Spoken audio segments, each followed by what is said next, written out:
you know it's time. IAfootball is back, and we've got you covered with everything from the biggest hits to the biggest runs, from in-game highlights to post-game breakdown. We are here talking any and all high school football. From day one all the way to the dome, we've got you covered at IAfootball.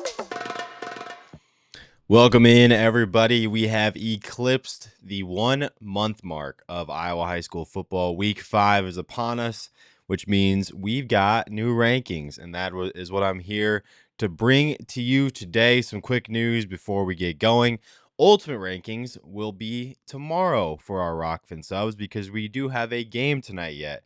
Martinsdale St. Mary's hosting North Mahaska tonight. So once we get that result in, ultimate rankings will be finished and they will go up tomorrow. I figured we can push them back to tomorrow because we don't really have anything going up on Tuesdays on Rockfin. So if you are a Rockfin subscriber and want to see where your team is at outside the top 16, that is where you can do that. We are planning on putting some more stuff on Rockfin this week with districts really heating up in 3A, 4A, so be on the lookout for that. Also, go check out YouTube. We're going to have game highlights going up. Ankeny Centennial was a good one. We were at a bunch of good games. I was at a little bit of a blowout. Eric was at a little bit of a blowout, but we're still getting games out for you guys to watch. And without further ado, let's get right into it. Class 5A. Welcome DCG hops into the rankings. Waukee Northwest picks up a big win. I mean, the top 4 look really good. Johnston, even too, you can throw them. The top 5 look really good. They pick up a huge win over Iowa City Liberty. And this coming week, big one out in 5A, Liberty and West. That one is going to be a banger. Really excited for that. Not too much movement, though, there at the bottom. Kind of staying the same in terms of what it has usually been, but expecting things to heat up in Class 5A. This is what our 5A rankings look like this week. You can go ahead and pause if you want to keep that up. Again, these will be on our socials tomorrow. Off to Class 4A, where Xavier holds on to the number 1 spot in the game of the week. Pella takes down North Polk. Still got to give some love, though. I mean, North Polk has gone number 8 Lewis Central, number 5 Newton, number 4 ADM, and then number 2 Pella in non-district play. So that's a heck of a gauntlet. They go 3-1, well deserved there at number 3. But congrats to Pella avenging a state title loss. That team looks good. Emmanuel Deers, I mean, he kind of did everything for them that night. I mean, scoring the touchdowns, rushing, receiving, whatever he did. He's on our IAfootball Player of the Week poll. You can go vote for him on Facebook if you see him fit. The big one this week, I might be there. I'm not going to say I'm going to be there. I might be there. Fort Dodge SPL, number 6 and number 7 in Class 4A. That one just looks like a ton of fun. Iowa is home this weekend, so it's kind of going the wrong way. But I don't know. Dodgers, Warriors, you sweet talk me a little bit. You could probably talk me into going because that's really where I do want to be this Friday night. Lewis Central hangs on against Carroll. North Scott with the big win. They get their quarterback back, and they look good in overtime. They beat CCA and jump into the top 10. Lamar's jumps into the top 16. I believe they are new as well. And that is kind of how 4A is looking. Again, nothing too crazy here in 4A either, but with district play heating up, 3A, 4A, they're going to be playing each other the rest of the way, which is a ton of fun. We're going to learn a lot quickly about what these districts are like. Moving on to Class 3A, Solon retains number 1. Clear Lake, though, really big win at Nevada. Props to them. They go on the road, get a big-time win. They jump Heelan, who was number 2, who drops down. Mount Vernon, number 4. Algona, 5. Independence, 6.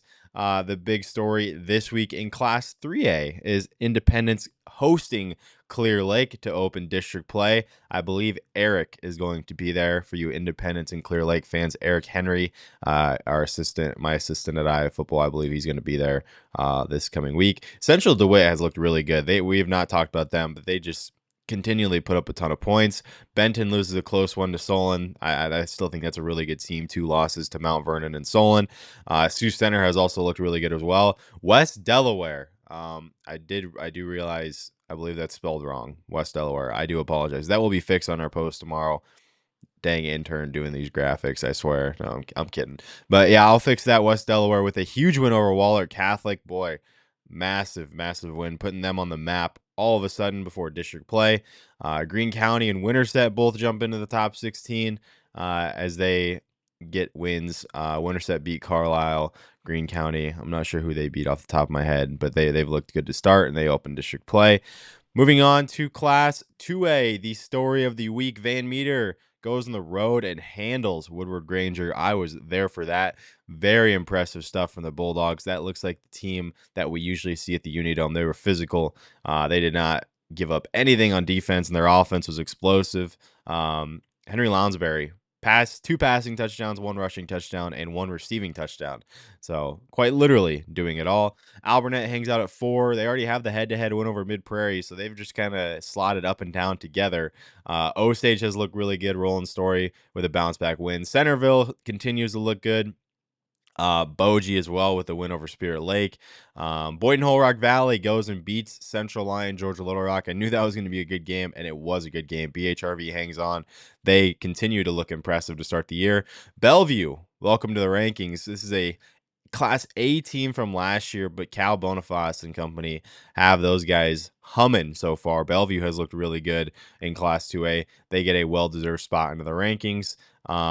But the story, I mean, Lawton Bronson beats MVAO COU in class, or no, that's a different class. I'm sorry. We're moving on to Class 1A. Where that chaos happened. Grundy Center, West Lyon, South Hardin, Regina. Nothing really changed inside the top 4. Pleasantville did lose, though, to Interstate 35. You see the Roadrunners hopping in at number 13. Peeville just on the outside of the top 16. West Marshall has looked really good. They have a big game this week against the Trojans, I believe. Cascade has looked really good. Ridgeview. I mean, 1A has kind of been a mess because a lot of teams are beating up on each other. Durant is hopping up in the rankings. Union picks up a win over Applington Parkersburg. So 1A just there's the top 4 or 5, and then there's just chaos. Underwood, obviously, with a huge win over Tri-Center. They are now solidifying themselves back, I'd say, inside the dome contending in Class 1A category. I'd say they're strongly in that after how they looked last week. Boy, Garrett Lutt looked really good. Again, another guy up for Mr. IAfootball Player of the Week on Facebook. Lawton Bronson just on the outside, I can tell you, they had a massive win over MVAO COU. They are just on the outside looking in, but a huge win for them. I did want to shout them out. But that's how 1A is going to look this week as we continue in district play for these guys.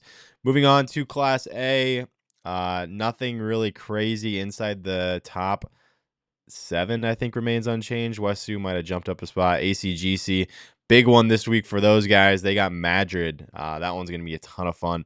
Maquoketa Valley hangs out at number 10 after a win. Wapsie Valley has continued to look really, really good. That's a steady team.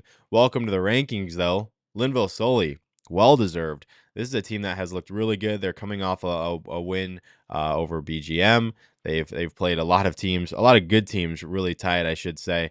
And that team is well deserved to be here. And Nashua Plainfield as well.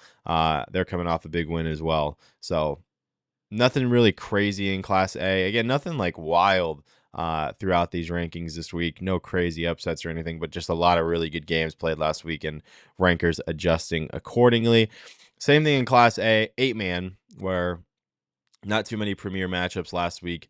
So this I think the top 10, maybe 11 have remained the same from last week. I know Easton Valley got a little bump. Kingsley Pearson also getting a bump. Landon Howe had a really good game. Always a fan of his. Boyer Valley also hops into the rankings, and Waco moves up a spot. Turkey Valley remains in the 8-man rankings here as well. So this is what 8-man is going to look like, and that is a wrap on our IAfootball Week 5 rankings. Again, if you are a Rockfin subscriber, Ultimate Rankings will be there tomorrow, and we're also going to be talking or getting more content up this week as far as district stuff goes, and we're starting to work on some positional rankings, so we'll see if we can get that up this week for you guys. But I appreciate you guys tuning in. Again, Cade Nissen here. Not quite sure where I'm going this week, but I'm kind of eyeing Fort Dodge. That one's kind of calling my name. But appreciate y'all for tuning in. Drop any comments, whether you agree, disagree. I'm happy to try and answer for our rankers. Again, I don't do these. These are our rankers. They send them to me, and I just publicize them. So appreciate y'all tuning in, and I'll see you on Thursday morning for Locks and Dogs.